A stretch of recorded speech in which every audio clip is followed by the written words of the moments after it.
Tumsifu Yesu Kristo.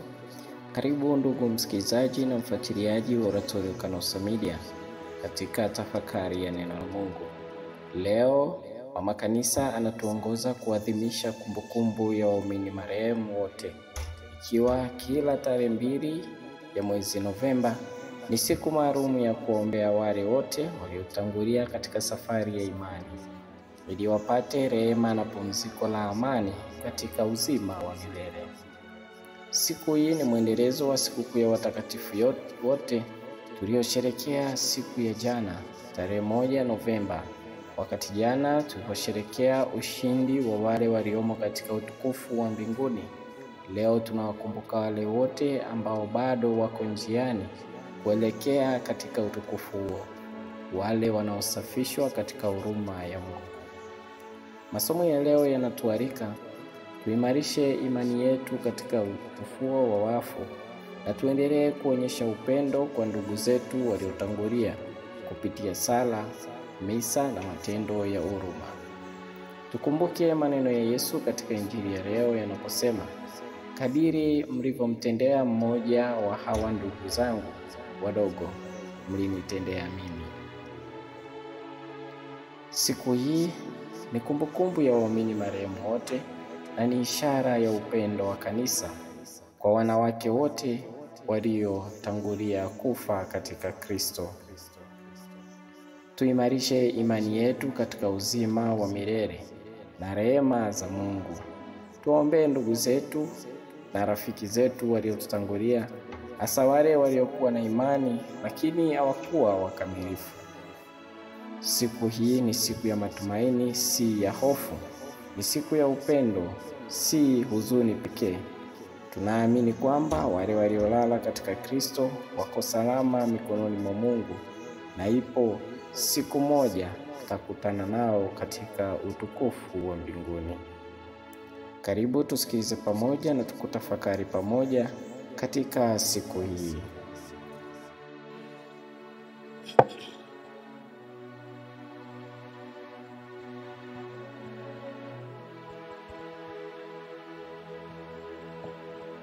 Ndugu zangu, tumekusanyika mahali hapa kwa ajili ya ndugu zetu marehemu waliotutangulia. Na hivyo nipende kuwapa pole sana kwa kuwapoteza ndugu zetu tuliowapenda. Poleni sana. Katika kitabu cha Mhubiri anatuambia kila jambo lina wakati wake. Na hivyo anaweka mtiririko mrefu wa matukio. Na mwisho anasema kuna wakati wa kuzaliwa na kuna wakati wa kufa. Na hivyo ndugu zangu, kama umezaliwa, kufa ni lazima. Ndio maana katika maandiko tunaambiwa kila nafsi itaonja mauti. Katika katekisimu ya Kanisa Katoliki na hasa katika mafundisho ya komunyo ya kwanza, watoto huwa wanafundishwa sehemu ya kwanza kabisa umuhimu au maana ya kwa nini wao wapo hapa duniani. Na hivyo katika katekisimu hiyo tunaambiwa Mungu alituumba ili tumjue, tumpende, tumtumikie na mwisho turudi kwake mbinguni. Na hivyo ndugu zangu, sisi kama wabatizwa tayari tunamjua Mungu. Kazi iliyo mbele yetu ni kumpenda na kumtumikia. Hiyo ndiyo kazi kubwa ambayo tunayo. Yesu anatuambia, anayenipenda atazishika amri zangu. Na kama tunampenda Yesu, basi tunafuata yale anayotuelekeza. Na tukifanya hivyo, hiyo yaweza kutoa hatima ya maisha yetu ya hapa duniani, kwamba ni wapi tutaelekea baada ya kufa. Ndugu zangu, imani ya Kanisa Katoliki pia inaweka mbele yetu makundi matatu. Kuna kanisa la washindi. Hawa ni watakatifu ambao tayari wako mbinguni, na hivyo sherehe yao ni tarehe 1 Novemba. Na leo tarehe 2 tunawakumbuka ndugu zetu marehemu. Hawa ni waamini. Hili ni kanisa la wale ambao wako toharani. Hawa ndio wale ambao wanahitaji msaada wa sala zetu kwa ajili ya utakaso wao, ili waweze kuingia katika furaha za milele. Nasi kama wasafiri, tukiwa katika safari yetu ya hapa duniani, tunaingia katika kanisa hilo la wasafiri.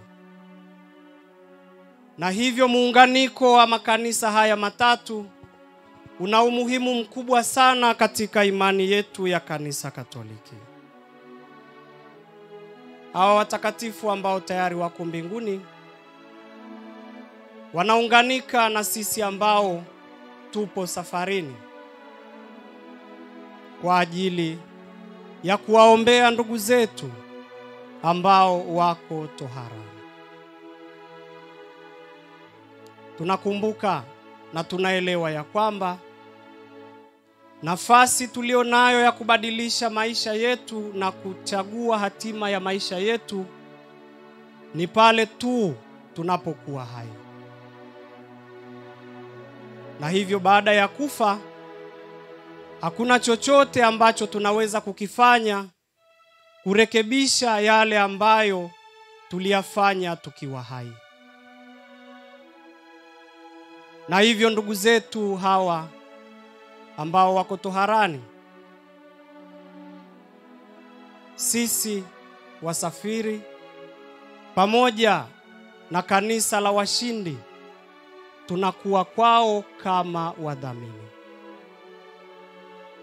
Wanategemea sana msaada wetu sisi tuweze kuwadhamini, tuweze kujitokeza kutoa dhamana ili wao waweze kuingia mbinguni.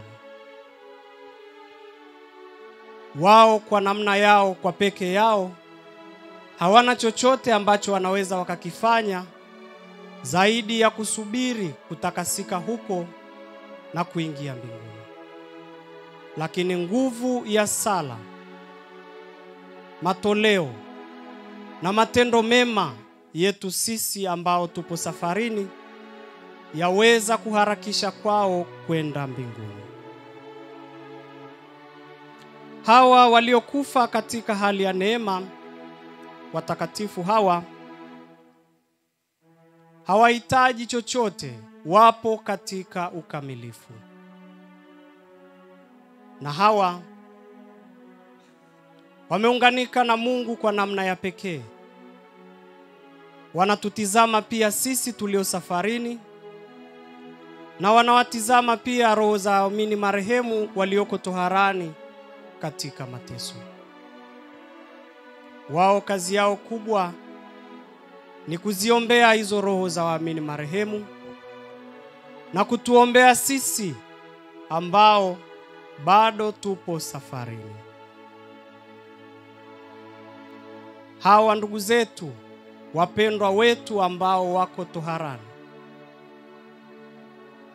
walikufa katika hali ya neema.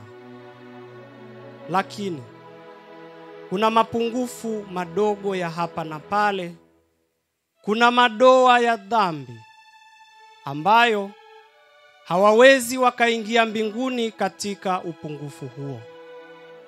Maana twasoma katika maandiko matakatifu kwamba Mungu ni mtakatifu na hakuna chochote ambacho sio kitakatifu kitakachoingia mbinguni. Na hivyo hawa ndugu zetu waamini, kutokana na udhaifu wetu wa kibinadamu, na hapo walipopungukiwa, basi wanapitia katika nafasi hii ya utakaso ili waweze kutakasika na kwenda kuungana na Muumba wao. Kazi yetu ni kuwaombea. Kazi yetu kubwa hasa na sadaka ama kitu ambacho tunaweza tukawapatia hawa ni msaada wa sala zetu. Na kwa namna ya pekee kabisa, ibada ya misa takatifu, sadaka ya altare, hiyo ndiyo zawadi kubwa kabisa ambayo twaweza kuwapa ndugu zetu hawa tuliowapenda. Ndugu zangu, jambo hili limefanyika pia katika Agano la Kale, kama tulivyosikia katika somo la kwanza. Katika kitabu cha Makabayo, Yuda, huyu kiongozi wa Wayahudi, alikusanya fedha kutoka kwa kila mtu na kupeleka Yerusalemu kwa ajili ya kutolea sadaka ya dhambi. Jambo hili lilifanyika akiwa na imani katika ufufuko. Na hivyo sisi pia twalifanya jambo hili tukiwa tunaamini hawa ndugu zetu waliolala katika Kristo wataingia katika uzima wa milele siku moja. Ndugu zangu, mwandishi mmoja alisema, mateso wanayopitia ndugu zetu waliopo toharani hayana tofauti na mateso wanayopitia walioko katika moto wa milele. Na ndio maana tunaposema roho za waumini zinateseka toharani, tunapaswa kuelewa ni mateso ya namna gani wanayopitia. Tofauti yao na wale walioko motoni ni kwamba hawa watoharani wana uhakika wa kwenda mbinguni, na kwamba mateso wanayopitia ni ya muda. Na hiyo ndiyo tofauti yao na wale walioko motoni. Kwa hivyo ndugu zangu katika Kristo, jambo hili la kutakaswa madoa yao ya dhambi sio jambo dogo. Hawajakaa mahali kwamba wanafurahia au wanasubiri tu waingie mbinguni. Roho hizi za ndugu zetu waamini marehemu zinapitia mateso makubwa. Na hivyo sisi kama wadhamini tuna wajibu huo wa kuhakikisha tunaunganika na kuwaombea. Nasi tukitambua ya kwamba wao walikuwa kama sisi na leo wanahitaji msaada wa maombezi yetu.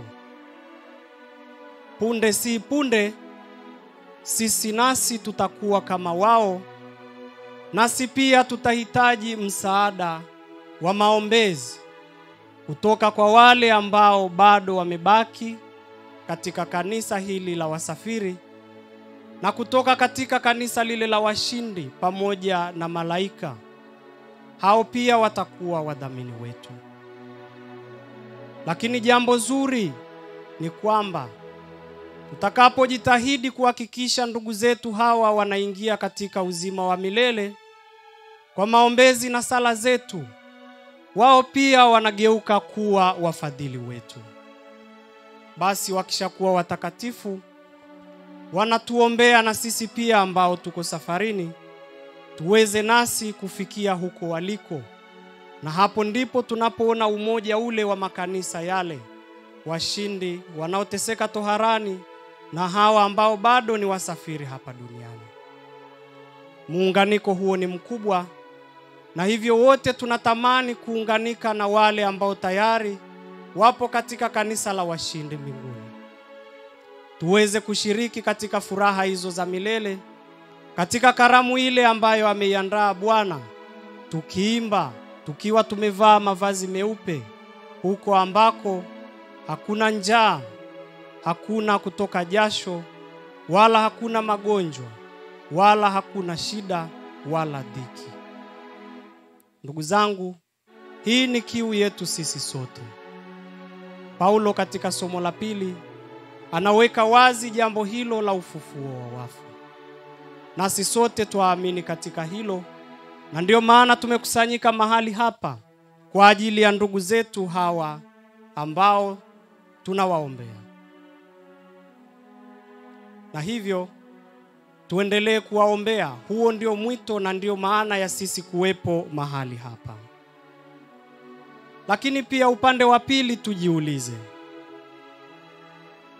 twajifunza nini katika siku hii ya kuwakumbuka ndugu zetu waamini marehemu?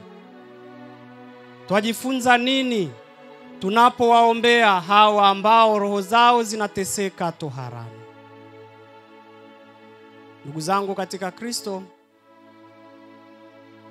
Mtakatifu Padre Pio alisema wito wake hapa duniani ni kuhakikisha kwamba anafanya toharani pasiwepo na roho yoyote. Na hivyo kwa Kiingereza anasema, my vocation is to empty the purgatory. Hilo hasa ndilo alilokuwa akilifanya katika safari yake ya hapa duniani, akitambua kwamba anahitaji na yeye pia siku moja kuwa na wafadhili hao wakimuombea na wakiwaombea watu wote. Na hivyo nasi pia tutamani jambo hilo la kwamba toharani pasiwepo roho hata moja pale Mungu apendapo, kwa msaada wa sala zetu, matendo yetu mema, na kwa kutimiza amri ile ya mapendo, kumpenda Mungu na kwa kumpenda jirani. Lakini pia tutambua ya sisi pia tupo katika safari hiyo hiyo ya kuelekea uzima wa milele. Na hivyo katika Injili tuliyoisikia, Mwinjili Mathayo anaweka mbele yetu maneno ya Bwana wetu Yesu Kristo anayosema, njooni kwangu ninyi nyote mliobarikiwa na Baba yangu, urithini uzima wa milele. Uzima huo umeandaliwa tangu kuumbwa kwa ulimwengu. Hawa ni akina nani wanaoambiwa njooni kwangu? Wamefanya nini mpaka wanaambiwa njooni kwangu? Ndugu zangu katika Kristo, hawa ndio waliokuwa wakiwatizama wahitaji. Na Yesu anaeleza kwamba nalikuwa na njaa, mkanipa chakula. Nalikuwa na kiu, mkaninywesha. Nalikuwa uchi, mkanivika. Nalikuwa mgonjwa, mkaja kunitazama. Nalikuwa kifungoni, mkaja pia kunitazama. Ndugu zangu, changamoto tunayopitia sisi katika maisha yetu ni kwamba mara nyingine mambo haya ya kutoa huduma yanakuja kwa kuchelewa. Hawa ambao wanaambiwa njooni kwangu waliyatenda kwa wakati. Nalikuwa na njaa, mkanipa chakula, ilikuwa kwa wakati. Pengine sisi, mtu anakuwa mgonjwa, unapigiwa simu ya kwenda kumtizama. Unapigiwa simu ya kwamba hela ya matibabu imepungua. Lakini unachukulia tu kirahisi. Unachukulia kwa mzaha. Lakini inakuja kukuingia akilini baadaye unapopigiwa simu nyingine na kuambiwa yule mpendwa wetu tuliyekuwa tunahangaika naye, Mungu amempenda zaidi. Hapo ndipo unapofunguka, na ndipo unapoanza kutoa hela nyingi za kununua jeneza la gharama na kusema mimi nitashughulikia mambo yote ya msiba. Kwa nini hukuliona hilo mapema? Kwa nini hukulishughulikia hilo kabla angali yu hai? Haya ndiyo ambayo Yesu anayaweka mbele yetu katika Injili, yatusaidie sisi sote tuyafanyie kazi, na mwisho wa siku tuweze kuambiwa, njooni kwangu ninyi mliopendwa na Baba yangu, urithini uzima wa milele uliowekewa tayari tangu kuumbwa kwa ulimwengu. Na hivyo ndugu zangu katika Kristo, niwaalike tena kwa mara ya mwisho tuendelee kuziombea roho za waamini marehemu walioko toharani. Yesu alisema, mimi ndimi ufufuo na uzima. Aniaminie mimi, ajapokufa atakuwa anaishi. Hawa ndugu zetu walimwamini Kristo enzi za uhai wao, na hivyo pia walipata heshima ya kuzikwa kikristo. Tunamuomba Mwenyezi Mungu kwa huruma yake awapunguzie muda huo wa kutakaswa, aziokoe roho hizo kutoka katika mateso hayo ya toharani, nao waweze kuingia katika uzima wa milele, wawe pia waombezi wetu. Nasi pia tumuombe Mungu kwa kupitia pia ibada hii ya misa takatifu, tuweze kuishi amri ya mapendo kwa Mungu na kwa jirani. Na tuombe pia siku yetu itakapofika tuwe tumejiandaa, tuweze kupata kifo chema, tuweze kupata neema ya kufa katika hali ya utakaso. Tumsifu Yesu Kristo. Raha ya milele uwape Bwana. Waumini wetu wapendwa wapumzike kwa amani. Raha ya milele uwape Bwana. Milele uwape Bwana. Marehemu wote wapumzike kwa amani.